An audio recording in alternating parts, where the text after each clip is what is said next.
Social information processing theory is a theory that was developed by Joseph Walther in 1992. This theory stems from social penetration theory as well as the uncertainty reduction theory.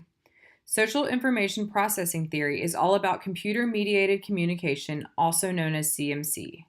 CMC is an important aspect of the social information processing theory because this form of communication filters out nonverbal cues. This theory shows how we can develop, manage, and maintain relationships that are built over the computer and other forms of technological communication. When this theory was first developed, it was mainly referring to computers, more specifically email and chat rooms, but now this theory can be applied to text messaging and other forms of social media, such as Facebook, Instagram, Twitter, and many more. Before the social information processing theory was developed, most people believed that relationships online could not develop as well or as deeply as face-to-face relationships. This theory was developed to debunk that idea and prove that close relationships online can in fact develop. Walther believed that relationships, whether online or face-to-face, can grow only to a certain extent depending on how much information each party first gains and gives up in the interpersonal impressions that are formed with this information. People are drawn to other people by what image they put out there. With this theory, there's a series of events. First, it is social information given. Then that leads to impression formation by both parties, which finally leads to relationship development. The social information that is put out there does depend on what platform we are using to share, and in terms of this theory, it would be some sort of technological platform.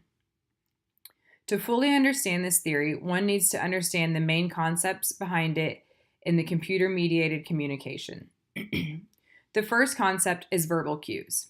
Despite whether someone is online or face-to-face, humans desire and need for affiliation. Walther suggests that when building impressions of one another, verbal and nonverbal cues are alike. This is because humans are adaptable and the need for communication and affiliation is so highly desired.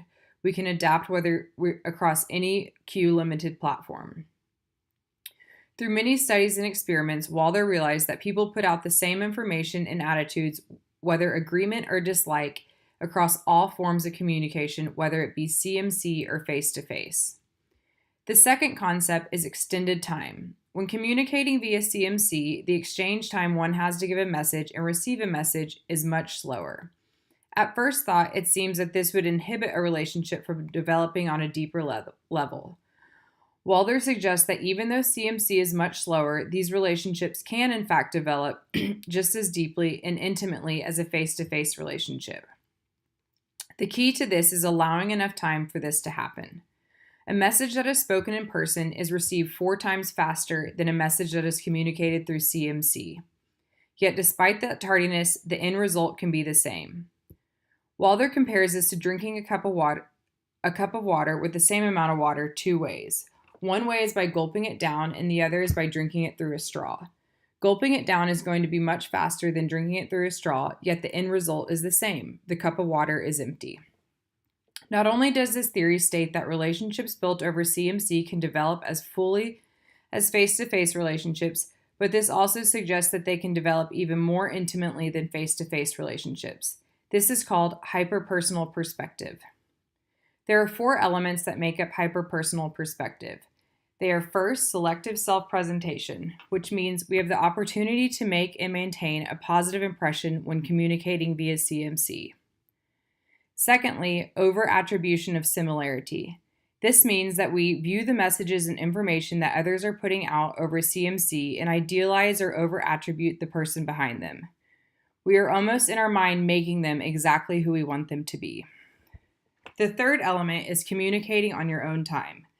In a face-to-face interaction, you have to communicate at a time that works for both people, which is sometimes hard to coordinate.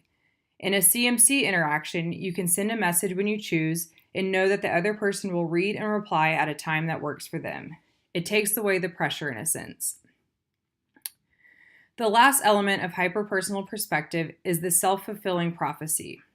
This means that when forming a relationship over CMC, oftentimes what we anticipate the other person to be like is confirmed as CMC continues. As with all theories, there are some critiques and criticisms. One of the main criticisms behind this theory is that it does not fully account for how a CMC relationship is largely structured by group identification. When a person identifies with a group, it leads to other close relationships, and this theory does not really go into how the group identification can be a major step in the initial CMC process that then leads to a close relationship. One of the best critiques of this theory is how it has been able to stand the test of time. This theory first started way before text messaging and all of the other social media platforms we have today existed. Yet this theory is even more relevant today than when it was developed. Online relationships are more popular than ever and are leading to face-to-face relationships. Apps like Match.com and Bumble are worth millions of dollars, essentially using the SIP theory to push their business and to get people to form relationships. As the world continues to change and grow and technology continues to rise, I think this theory will be one of the most important communication theories that we apply to our lives.